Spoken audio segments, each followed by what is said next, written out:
Hi friends, welcome to Vithran TNPS academy. இன்றைக்கான current affairs என்ன அப்படின்னு பார்த்தோன்னா 29th December 2025 பார்க்க போகிறோம்.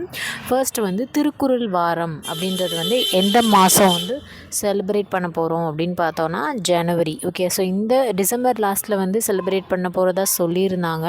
ஆனால் இப்போ ஜான்வரியில் ஒரு வாரம் செலிப்ரேட் பண்ண போகிறதா சொல்லியிருக்காங்க. தமிழ் வளர்ச்சித்துறை சொல்லியிருக்காங்க. ஓகேவா, ஸோ ஜான்வரியில் அப்படின்னு சொல்லியிருக்காங்க. இது இப்போ இந்த ஃபெஸ்டிவல் ஒரு வருஷமும் ஒரு ஊரில் நடக்கும் அப்படின்ற மாதிரி சொல்லியிருக்காங்க. சரியா, அடுத்து இப்போ உங்களுக்கு ஒரு கொஷினு, தமிழ் வாரம் அப்படின்னு எப்போ எந்த வாரம் சொல்கிறோம் அப்படின்னு மறக்காமல் கமெண்ட் பண்ணுங்கள்.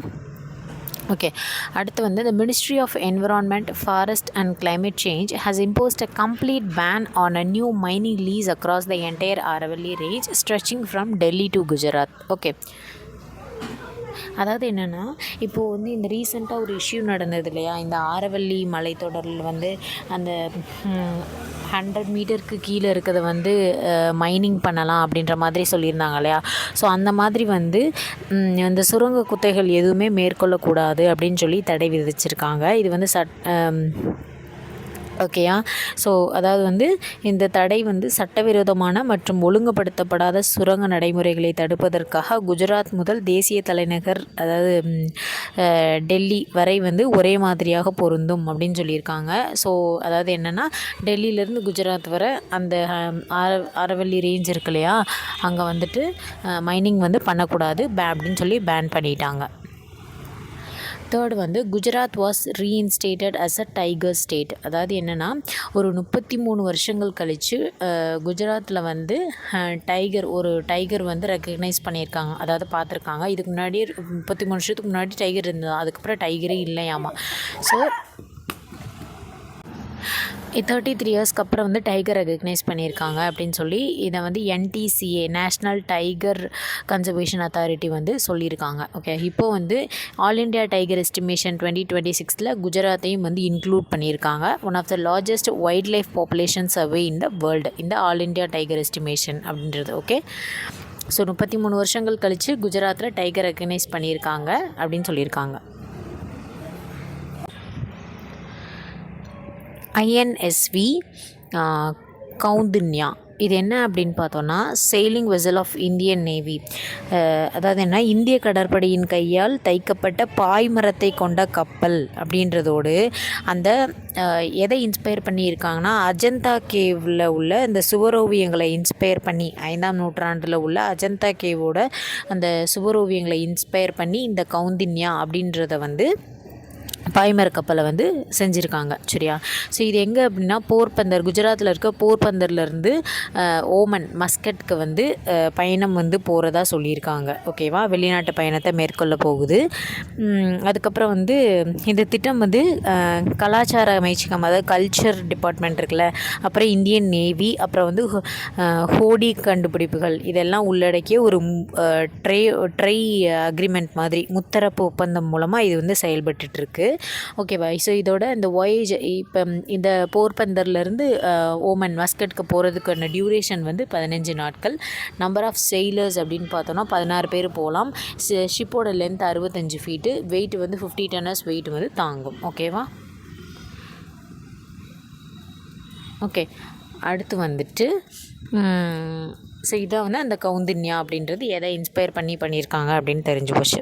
ஓகே, அடுத்து India successfully tested the K4 intermediate range ballistic missile with a range of 3,500 km from its nuclear powered submarine INS Arigat in Bay of Bengal.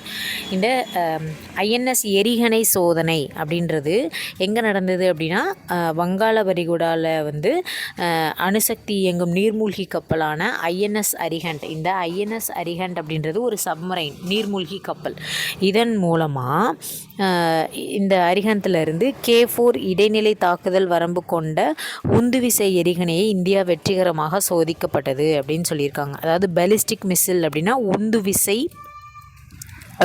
அப்படின்னு சொல்கிறாங்க. ஓகேவா, ஸோ அப்போது இந்த இந்தியா எதை சக்ஸஸ்ஃபுல்லாக சோதனை நடத்தியிருக்காங்க அப்படின்னா K4 intermediate range ballistic missile 3000 35,000 kilometre ரேஞ்சில் நீர்மூழ்கி கப்பலான ஐஎன்எஸ் அரிஹந்த் மூலமாக சோதனை பண்ணியிருக்காங்க பே ஆஃப் பெங்காலில். ஓகேவா, எங்கே நடந்திருக்கு? விசாகப்பட்டினமில். ஓகே, இந்த ஐஎன்எஸ் அரிஹந்த் அப்படின்றது second nuclear powered ballistic missile submarine. இந்த ஐஎன்எஸ் அரிஹந்த் அப்படின்றது இந்தியாவில் 2வது அணுசக்தியால் இயங்கும் உந்துவிசை எரிகணை தாங்கும் நீர்மூழ்கி கப்பல் அப்படின்னு சொல்லியிருக்காங்க. ஓகேவா, இதை யார் ஆப்ரேட் பண்ணுறா அப்படின்னா ஸ்ட்ராட்டஜிக் ஃபோர்ஸ் கமாண்ட். ஓகே, உத்திசார் படைப்பிரிவு வந்து இதை வந்து இயக்கிட்டு இருக்காங்க. ஓகே, அதான் strategic force command. Okay, so Arihant அப்படின்றது வந்து சப்மரைன் நீர்மூழ்கி கப்பல். ஓகே, இந்த K4 இன்டர்மீடியேட் பேலிஸ்டிக் மிசைலை வந்து சோதனை நடத்தியிருக்காங்க பே ஆஃப் பெங்காலில்.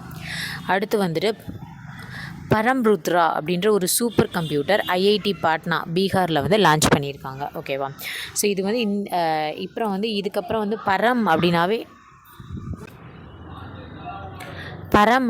வந்து சூப்பர் கம்ப்யூட்டர்ஸ் பற்றி சொல்கிறது தான். ஓகேவா, ஸோ இப்போ ஃபர்ஸ்ட்டு சூப்பர் கம்ப்யூட்டர் எது அப்படின்னா பரம் 8000 அப்படின்றது. ஓகேவா, அடுத்து பரம் பிரவேகா அப்படின்றது வந்து இந்தியன் இன்ஸ்டியூட் ஆஃப் சயின்ஸ் பெங்களூரில் 2022 கண்டுபிடிச்சாங்க. இதான் வந்து ஒரு லார்ஜஸ்ட் இன்ஸ்டால்டு அப்படின்னு சொல்லக்கூடியது. அடுத்து பரம் ஷிவே அப்படின்றது ஐஐடி வாரணாசியில் 2019 இண்டிஜினஸ்டி டெவலப்டுனா நம்ம உள்நாட்டில் தயாரித்த ஒன்று எது அப்படின்னா ஐஐடி வாரணாசியில் தயாரித்த பரம் ஷிவே.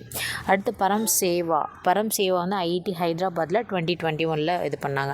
பரம்பொருள் இது வந்து என்ஐடி திருச்சியில் 2022 ஆரம்பிச்சது. ஸோ தமிழ்நாடு நியூஸ் அப்படின்னு பார்க்கல பரம்பொருள் ரொம்பவே ஒரு இம்பார்ட்டண்ட்டான ஒன்று, பார்த்துக்கோங்க. அடுத்து பரம் வித்யா இதுவும் இம்பார்ட்டண்ட் ஐஐடி மெட்ராஸில் 2022. ஓகேவா, ஸோ இந்த நேஷ்னல் சூப்பர் கம்ப்யூட்டிங் மிஷன் அப்படின்றது ஏப்ரல் 2015 வந்து ஆரம்பித்த ஒரு விஷயம். ஓகேவா, ஸோ இது வந்து நல்லா பார்த்துக்கோங்க. ஸோ இது எல்லாமே முக்கியம், நல்லா பார்த்துக்கோங்க. இன்னும் நிறைய சூப்பர் கம்ப்யூட்டர்ஸ் வந்து இருக்குது. இப்போ நான் வந்து மெட்ராஸ், திருச்சி, ஹைதராபாத் இந்த மாதிரி முக்கியமானது வந்து நான் எடுத்து ஒரு 5 வந்து எழுதியிருக்கோம். ஓகே, ஸோ அடுத்து வந்து கம்யூனிஸ்ட் பார்ட்டி இருக்கு இல்லையா, சிபிஐ, அதோட 100வது வருடம். ஓகே, 100th இயர் அனிவர்சரி வந்து 26 டிசம்பர் 2025.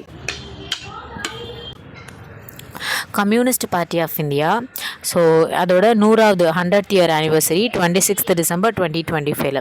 இந்த சிபிஐ அப்படின்றது வந்து ஃபஸ்ட் எப்போ ஃபார்ம் பண்ணாங்கன்னா 1920 Tashkent by Indian revolutionary including MN Roy, Muhammad Ali, MPT Acharya, Muhammad Shafiq இவங்க எல்லோரும் சேர்ந்து Kanpur communist conference December 1925 establish பண்ணாங்க. ஓகே, சிங்காரவேலு அப்படின்றவர் தான் இதோட ஃபர்ஸ்ட் பிரசிடெண்ட்டாக இருந்தார். இன்கிலாப் ஜிந்தாபாத் அப்படின்ற ஸ்லோகனை யார் காயின் பண்ணானா மௌலானா ஹஸ்ரத் மொஹானி. இந்த வார்த்தையை வந்து அந்த கான்பூர் கான்ஃபரன்ஸில் தான் ஃபர்ஸ்ட் டைம் வந்து சொல்கிறாங்க. ஓகே, ஸோ முக்கியமான பாயிண்ட்ஸு நோட் பண்ணி வச்சுக்கோங்க ஹிஸ்ட்ரி லெவலில். ஓகே, அடுத்து வந்து இப்போ எதுக்காக இந்த கரண்ட் அஃபேர்ஸ் அப்படின்னா அதோட 100th இயர் ஆனிவர்சரி வந்து டிசம்பர் 26, 1925 கொண்டாடியிருக்காங்க. ஓகே, இஸ்ரேல் தான் first nation to recognise Somaliland. சோமாலியம்னா அந்த சொமாலியன் பக்கத்தில் இருக்க லேண்ட்ஸ் எல்லாமே சோமாலின்னு சொல்லுவாங்க. இப்போ இஸ்ரேல் வந்து அதை வந்து ஒரு சொமாலியன் லேண்டில் தான் அங்கீகாரம் கிடச்சிருக்கு. ஓகே, ஸோ இன்றைக்கி 8 கரண்ட் அஃபேர்ஸ் பார்த்துருக்கோம். ஓகே, ஸோ இன்றைக்கான கரண்ட் அஃபேர்ஸ் அவ்வளோதான். அடுத்த ஒரு வீடியோவில் பார்க்கலாம். சேனலை மறக்காமல் சப்ஸ்கிரைப் பண்ணிக்கோங்க. தேங்க்யூ.